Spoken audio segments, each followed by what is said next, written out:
히브리서의 저자는 오늘 본문에 앞서는 1장 전체를 예수 그리스도가 어떤 분이신지를 밝히고 설명하는 데 할애했습니다.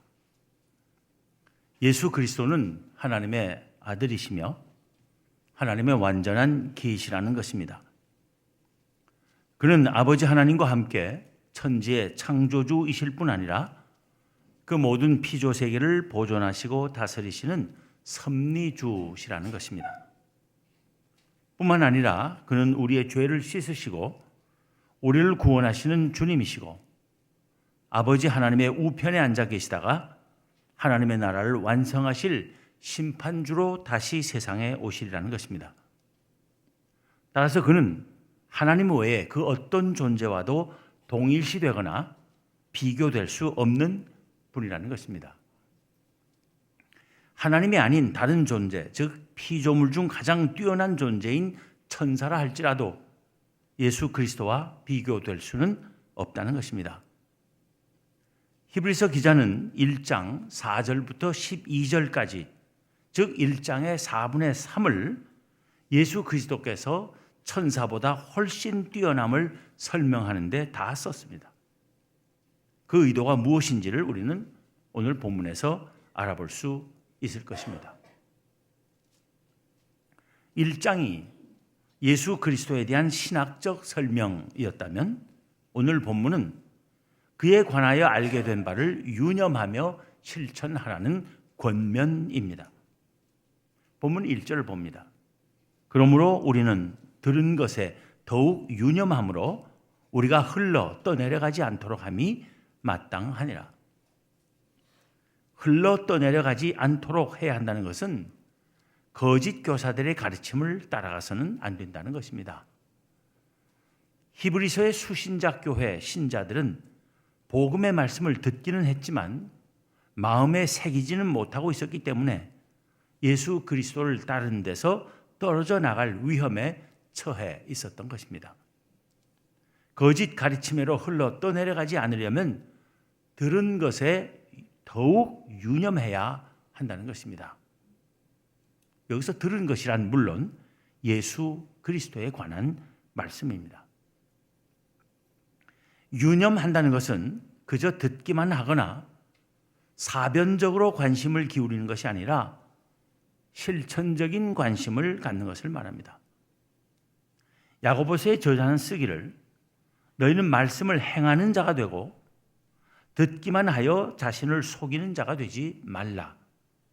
누구든지 말씀을 듣고 행하지 아니하면 그는 거울로 자기의 생긴 얼굴을 보는 사람과 같아서 제 자신을 보고 가서 그 모습이 어떠했는지를 곧 잊어버리거니와 자유롭게 하는 온전한 율법을 들여다보고 있는 자는 듣고 잊어버린 자가 아니요 실천하는 자니 이 사람은 그 행하는 일에 복을 받으리라 했습니다. 주님에 관한 말씀, 그리고 주님의 말씀은 그저 듣고 잊어버릴 말씀이 아니라 듣고 행하고 실천해야 할 말씀이라는 것입니다. 그러므로 우리는 들은 것에 더욱 유념함으로 우리가 흘러 떠내려가지 않도록 함이 마땅하니라 한 1절에서 더욱이란 말에 유의할 필요가 있습니다. 더욱이라는 말은 어떤 두 가지가 비교되고 있음을 말합니다. 실제로 앞선 1장에서 여러 가지 말로 천사와 비교해서 예수 그리스도의 훨씬 뛰어남을 설명한 히브리서 기자는 이어서 오늘 본문에서는 그 사실을 적용하여 천사들을 통해서 전해진 말씀과 비교해서 주님의 말씀을 더욱 유념해야 함을 강조하며 그 이유를 설명하고 있는 것입니다. 본문 2절과 3절 상반절에서 그는 이렇게 묻습니다. 천사들을 통하여 하신 말씀이 견고하게 되어 모든 범죄함과 순종하지 아니함이 공정한 보응을 받았거든 우리가 이같이 큰 구원을 등한히 하면 어찌 그 보응을 피하리요. 천사들을 통하여 하신 말씀이 무엇입니까? 모세가 하나님으로부터 받은 율법을 가리키는 것입니다. 유대교의 전통에 따르면 율법을 천사들이 하나님께로부터 모세에게로 가져다 주었다는 것입니다. 예루살렘 초기 교회의 첫 7 집사 중 하나였던 스데반이 사람들에게 돌에 맞아 순교하기 직전에 공회 앞에서 행한 연설 가운데 모세에 관하여 한 말에서 그것을 확인할 수 있습니다. 거기 보면 신의 산에서 말하던 그 천사와 우리 조상들과 함께 광야교회에 있었고 또 살아있는 말씀을 받아 우리에게 주던 자가 이 사람이라. 이 사람은 모세를 가리키는 것입니다. 근데 모세가 천사와 함께 신의 산에 있었다는 거예요. 너희는 천사가 전한 율법을 받고도 지키지 아니하였도다 합니다. 즉 신의 산에서 천사가 모세에게 율법을 전해 주었다는 것입니다.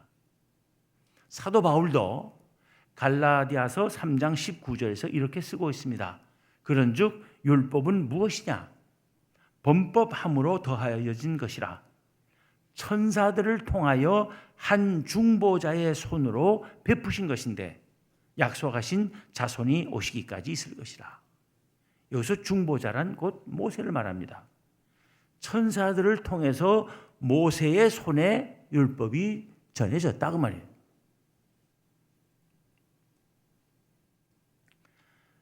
율법은 견고하게 되어 모든 범죄함과 순종하지 아니함이 공정한 보응을 받았다고 합니다. 즉 천사가 모세에게 전해준 율법은 모든 이스라엘 백성이 지켜야 할 하나님의 법으로 견고하게 주어졌기 때문에 그것을 위배하거나 순종하지 않는 자들은 반드시 상응하는 형벌을 받았다는 것입니다. 그런데 천사를 통해 받은 율법도 경청하지 않으면 엄한 대가를 치러야 한다면 하물며 천사보다 훨씬 더 뛰어나신 예수 그리스도를 통해 얻은 은혜의 법인 구원의 진리를 등한히 하는 자들이 받을 형벌은 얼마나 더 무섭겠느냐고 히브리서 기자는 묻고 있는 것입니다. 천사들을 통하여 하신 말씀이 견고하게 되어 모든 범죄함과 순종하지 아니함이 공정한 보응을 받았거든 우리가 이같이 큰 구원을 등한히 여기면 어찌 그 보응을 피하리요 한 것입니다. 헬라어로 뭐뭐 한다면 하고 조건절이 나온 다음에 어찌 피하리요 한 것은 절대로 피할 수 없다는 말입니다. 히브리서 기자는 본문 2절 상반절에서 천사들을 통하여 하신 말씀이 견고하게 되었다고 했지만 3절 하반절 이하에서는 예수 그리스도를 통해 받은 큰 구원의 말씀은 그 이상으로 확고한 진리일 수밖에 없음을 설명합니다. 이 구원은 처음에 주로 말씀하신 바요. 들은 자들이 우리에게 확증한 바니 하나님도 표적들과 기사들과 여러 가지 능력과 및 자기의 뜻을 따라 성령이 나누어 주신 것으로서 그들과 함께 증언하셨느니라. 하나님께서 모세를 통하여 이스라엘 백성에게 율법을 주셨다면 예수 그리스도를 통해서는 우리 모두에게 큰 구원을 주셨다는 것입니다. 큰 구원이 무엇입니까? 하루하루 먹을 것, 마실 것, 입을 것이 해결되거나 질병 등 건강의 문제나 취직 문제나 주택 문제나 사업 문제로 골치를 앓다가 해결되는 그런 정도의 구원이 아닌 것입니다. 출애굽의 구원보다도 더 큰 구원입니다. 그것은 온 인류를 살리시는 구원입니다. 모든 죄의 용서, 죄책감과 죽음의 공포로부터의 자유, 하나님과 화해하고 그에게 가까이 나아가는 특권, 온 세상의 미움과 갈등과 전쟁이 그치고 사랑과 평화가 충만함, 하나님의 창조 세계와의 화해 등을 의미하는 구원인 것입니다. 그것이 큰 구원입니다. 예수 그리스도를 통하여 그 큰 구원을 우리에게 주셨다는 것입니다. 이러한 의미의 구원들을 또 단계적으로 나누어 세 가지 의미의 구원을 생각할 수도 있을 것입니다. 첫째는 하나님 앞에 다 죄인일 뿐인 우리가 예수 그리스도를 하나님의 아들이시며 유일하신 참 구원자로 믿고 그를 주님으로 영접함으로써 의롭다고 여기심을 받는다는 의미의 구원입니다. 즉 칭의의 구원입니다. 둘째는 성령의 역사로 점점 죄를 미워하게 되고 하나님을 기쁘시게 하는 삶을 갈망하며 성령의 열매를 맺어가는 성화를 의미하는 구원입니다. 셋째는 하나님의 나라에서 그의 영광과 영원히 복된 삶을 누리게 되는 구원일 것입니다. 이것을 영화라고 합니다. 칭의의 구원, 성화의 구원, 영화의 구원 이렇게 나누어 볼 수도 있을 것입니다. 어쨌든 이 구원은 확실한 것입니다. 왜냐하면 그것은 우리 주 예수 그리스도께서 친히 선포하신 구원이기 때문입니다. 본문 말씀에 이 구원은 처음에 주로 말씀하신 바라는 말이 그 말입니다. 이 구원의 복음을 처음으로 선포하신 이는 주님 예수 그리스도 자신이라는 것입니다. 그리고 주님께서 선포하신 그 구원의 말씀은 그 말씀을 들은 제자들과 증인들에 의해 우리에게 확증되었기 때문에 확실하다는 것입니다. 누가는 자기가 쓴 누가복음의 첫머리에서 그 저술 목적을 밝히며 이렇게 쓰고 있습니다. 우리 중에 이루어진 사실에 대하여 처음부터 목격자와 말씀의 일꾼된 자들이 전하여 준 그대로 내력을 조술하려고 붓을 든 사람이 많은지라. 예수 그리스도께서 행하신 그 모든 일들, 그것을 처음부터 목격자들과 주님께서 말씀의 사역자로 세운 그 사람들이 전해준 그대로 내력을 저술했다는 것입니다. 따라서 확실하게 믿을 수 있는 구원의 말씀이라는 것입니다. 누가는 그의 복음서 뒤에 쓴 사도행전의 머릿말에서도 이렇게 쓰고 있습니다. 데오빌로여, 내가 먼저 쓴 글은 누가복음을 말하는 것입니다. 무릇 예수께서 행하시며 가르치시기를 시작하신부터 그가 택하신 사도들에게 성령으로 명하시고 승천하신 날까지의 일을 기록하였노라. 예수님께서 오셔서 행하시고 가르치신 모든 것을 시작부터 끝날 승천하시기까지 그 일을 다 기록했다는 것입니다. 확실한 하나님의 말씀이라는 것입니다. 하나님께서는 당신이 계획하시고 실행하시는 큰 구원을 먼저는 아들을 통해서 선포하시고 그 다음은 주님의 제자들과 목격자들을 통해서 확증해 주셨을 뿐 아니라 놀라운 일들을 행하시는 당신의 권능과 성령의 역사를 통한 증언으로도 그 확실함을 뒷받침해 주셨습니다. 보면 4절을 봅니다. 하나님도 표적들과 기사들과 여러 가지 능력과 자기의 뜻을 따라 성령이 나누어 주신 것으로서 그들과 함께 증언하셨느니라.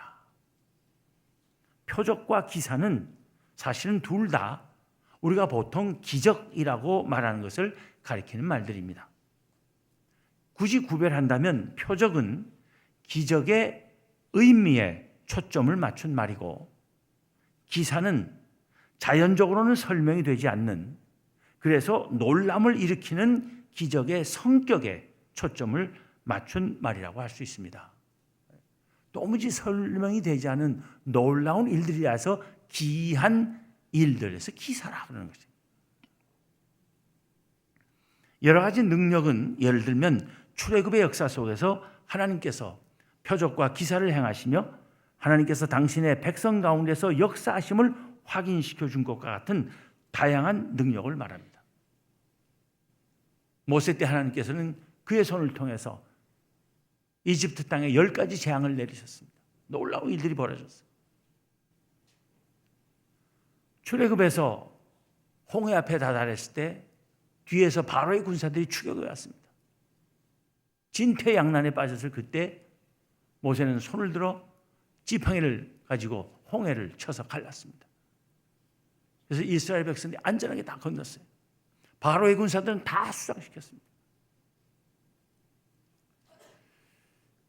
광야를 지나는 동안 먹을 것이 다 떨어지자 백성들이 불평이 시작했어요. 고기가 먹고 싶다. 하나님께서는 모세에게 하늘로부터 메추라기와 만나를 거둘 수 있도록 해주셨습니다. 마실 물이 떨어졌을 때는 반석을 쳐서 샘물이 솟아나게 하셨습니다. 또 쓴 물을 만나서 마실 수 없게 되었을 때 나무를 던져서 단물을 만들기도 하셨습니다. 그 외에도 모세를 통해서 행하신 놀라운 일들은 수없이 많습니다. 그런데 하나님께서 예수 그리스도를 통해서는 모세를 통해서 하시는 일보다 더 크고 놀라운 일들을 많이 행하신 것입니다. 모세를 통해 나타난 능력 이상의 놀라운 권능을 예수 그리스도께서 보여주신 것입니다. 오순절에 불같은 성령의 충만함을 받은 베드로가 사람들 앞에 나가서 행한 첫 설교 중에 한 말이 무엇입니까? 이스라엘 사람들아, 이 말을 들으라.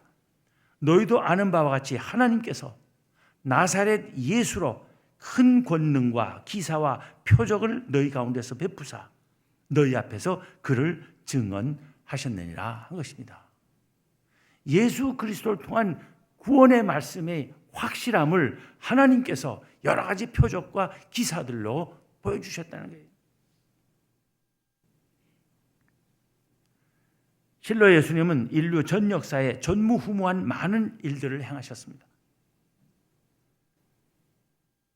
밤을 새며 그물을 던졌지만 한 마리의 물고기도 잡히지 않던 곳에서 그물이 찢어지고 배가 가라앉을 정도로 많은 물고기가 잡히게 하시는가 하면 물로 포도주를 만드시고 보리떡 5개와 생선 2마리로 수천 수만 명을 배불리 먹이시며 모든 병을 고치시고 온갖 귀신을 다 제압하시며 호수 물 위를 걸으시고 바람과 파도를 꾸짖어 가라앉히시며 말씀 한마디로 나무를 말려 죽게 하시는가 하면 또 말씀 한마디로 먼 데에 죽은 사람을 살리기도 하셨습니다. 예수님만 그런 이적 기사를 행하신 것 아닙니다. 사도들에게도 그런 권능을 주셨습니다. 베드로는 병들어 죽은 사람을 살려 일으키기까지 했습니다. 집사 스데반도 은혜와 권능이 충만하여 큰 기사와 표적을 민간에 행했다고 합니다. 이것이 다 예수 그리스도로 인한 구원의 확실함을 증명해 주기 위한 일이었습니다. 성령이 나누어 주신 것은 무엇을 말합니까? 첫째는 오순절에 예루살렘에 모였던 각국 사람들이 각각 자기 지방의 말로 듣도록 예수님의 제자들이 온갖 언어로 말을 한 것입니다. 예수 그리스도의 부활과 구원의 확신성을 증언하기 위해서, 전하기 위해서 각국의 나라 말로 말할 수 있도록 해 주신 것입니다. 사도 바울은 또 고린도전서 12장에서 말하기를 어떤 사람에게는 한 성령으로 병 고치는 은사를, 어떤 사람에게는 능력 행함을, 어떤 사람에게는 예언함을, 어떤 사람에게는 영들 분별함을, 다른 사람에게는 각종 방언 말함을, 어떤 사람에게는 방언들 통역함을 주시나니 이 모든 일은 같은 한 성령이 행하사 그의 뜻대로 각 사람에게 나누어 주시는 것이니라 합니다. 이러한 성령의 각종 은사들을 통해서도 예수 그리스도의 구원의 그 확실함을 증언하게 하셨다는 것입니다. 하나님께서는 이렇게 그의 아들 예수 그리스도를 통해서 베푸시는 큰 구원의 확실함을 주님 자신과 사도 및 여러 증인들과 수많은 표적들과 기사들과 권능과 성령의 은사들로 증언하셨습니다. 이것은 우리가 그 무엇보다도 유념해야 하는 것입니다. 즉 확실하게 믿고 따르고 행하며 실천하기를 등한히 해서는 안 되는 것입니다. 우리는 예수 그리스도의 제자들로 부르심을 받은 사람들입니다. 주님의 제자가 되는 것은 그의 말씀을 듣고 이해하고 그가 행하신 일들을 기억하기만 해서 되는 일이 아닙니다. 듣고 이해한 대로 행하고 실천해야 하는 것입니다. 율법을 받은 이스라엘 백성이 율법을 지키지 않을 때 그 응당한 벌을 받은 것 이상으로 큰 구원을 얻은 우리가 주님의 말씀에 순종하며 행하지 않는다면 하나님 앞에서 더욱 엄중한 책임을 져야 할 것이라고 히브리서 기자는 말하고 있는 것입니다. 오늘 말씀은 교회와 기독교의 복음이 합리주의, 과학 만능주의, 자유주의 신학, 왜곡된 인권운동, 악의적인 반기독교 세력 등에 의해 왜곡되고 부인되고 공격받는 이 시대에 바로 우리에게 위로와 확신을 주는 말씀이며 동시에 엄중한 경고이기도 한 것입니다.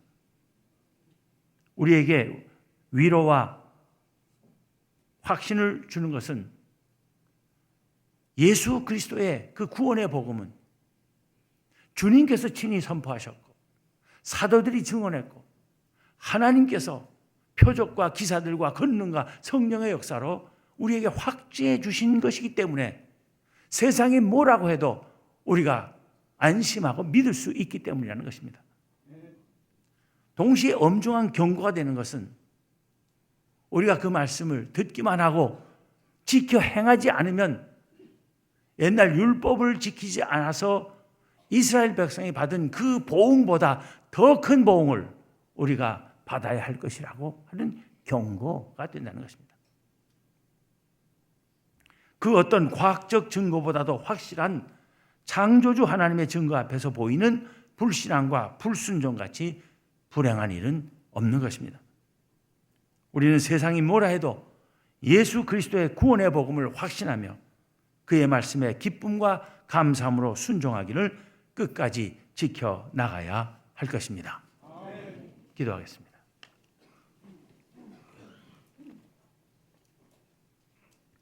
하나님, 온갖 지식과 정보가 넘쳐나는 오늘날 이 세상에서 또 여러 가지 사상과 주장이 난무하는 이 세상에서 영원히 참되고 또 복된 주님의 구원의 말씀을 듣게 하시고 믿게 하시고 오늘날까지 따르며 살게 하신 은혜를 감사합니다. 저희가 듣고 믿고 받아들인 구원의 진리는 하나님께서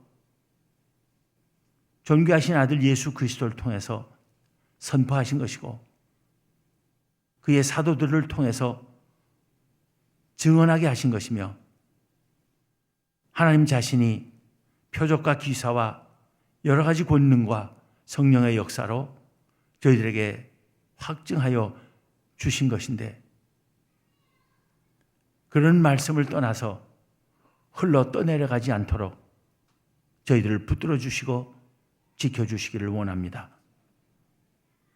세상의 헛된 소리에 귀 기울이지 않게 하시고 오직 주님의 복음의 말씀만을 들으며 그 구원의 진리만을 붙들고 살아가는 저희들 되게 하여 주시옵소서.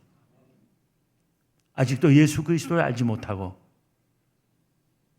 그 안에서 주어진 구원의 진리를 알지 못한 사람들에게 나아가 예수 그리스도의 이름을 전하고 구원의 복된 소식을 증언하며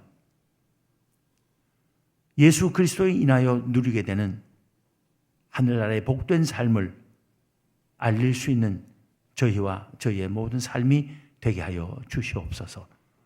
우리 주님 예수 그리스도 이름으로 기도하옵나이다. 아멘.